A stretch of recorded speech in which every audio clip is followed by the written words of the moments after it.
My G's, my dogs, my homies. So we've looked at how to audit your knowledge from the syllabus. We've looked at how to create revision timetables that automatically track the number of hours that you've planned. We've looked at how to think scientifically along with some graph skills, and also we've looked at how to write effective revision notes using the Cornell style. This video is all about mind maps. I love these things. And I encourage everyone to do so only if you find that you have enough revision time left. If you're in year 11 and you barely have any revision time left, I think you should safely just skip this step. Just go straight from your revision notes to creating your flashcards. I don't like drawing. That's cool. Nothing is stopping you from printing images from the internet and just sticking them onto your mind map. Fair enough. So first thing you want to do is to look at the content page and identify the unit that you want to work on. If you don't have the online access to your books, just ask your teacher if you can take a cheeky snap of the things. Better yet, ask if you can borrow the book. Sticking to the theme from the last video, I'll be showing you how to do a mind map using the cells, structure and transport unit. This unit, as you can see, has 10 lessons, but I see that I can combine them into just 3 branches on my mind map. But I don't just use the textbook, by the way. I look at the adapted syllabus that we spoke about in the first video of the series to make sure I don't miss any major parts. Next thing I do is to try and work out roughly how much space I'm going to need. So I write the nodes coming out of each branch and the subsections as well. Looking at my example, I can see that the cells branch is the largest by far, so I make sure I touch that one first. And I do my best to keep the writing to a minimum. That's what the Cornell Notes from the last video was all about, the deep information. So like the majority of other mind maps, I'm going to start from the middle and radiate out.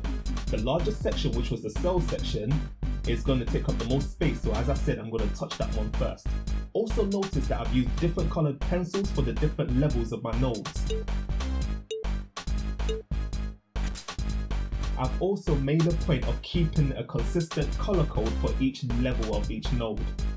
Again, I kept the writing here to a minimum and simply labeled my diagram up onto this point. Here, rather than writing sentences, I've added diagrams and the bare minimum words and calculations. Afterwards, I go over my drawing in black ink to make them stand out a little bit more.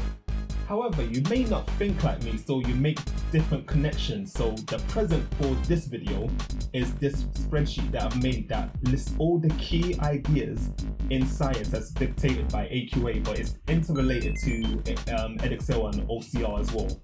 So I split it into the biology key ideas, the chemistry key ideas, and the physics key ideas. And I've also broken each statement into its own code. So if you think back to when we was looking at our Cornell notes in the last video, where it says key ideas code, that's where I got these codes from. This helps me when I'm making my Cornell notes, when I'm making my revision notes. It helps me see how that can interrelate to other notes that I make. So, you know, sometimes the examiners try to be cheeky and they might unify some ideas. So this is kind of helping you stay ahead of the mark a little bit. And also next to each idea, I've put each unit that kind of relates to that idea. So the first one here, Bio A, it says life processes depend on molecules whose structure is related to their function. And this is basically almost all of biology. So I've put most of the different units there. The first one for chemistry, matter is composed of tiny particles called atoms, and they are around 100 of them that are naturally occurring types of atoms called elements. And that's mainly atomic structure and periodic table. But obviously atomic structure can interrelate to any part of chemistry. So I try to keep it a bit conservative. So yeah, have a look at this present. I've also got a template next to it on the tab below if you want to make your own connections.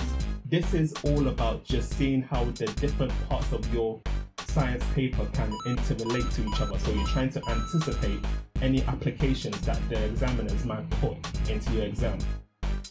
And yeah, I don't need to make this video super long. This is essentially it here. But again, only do this step. This step is optional. Only do this if you've got time. So in the next video, I'm going to show you how to actually create your flashcards.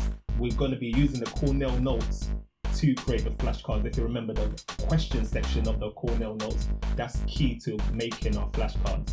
And yeah, like always, if you like what you saw, if you want to see more of this in your feed, then subscribe and hit that notification bell. And yeah, peace.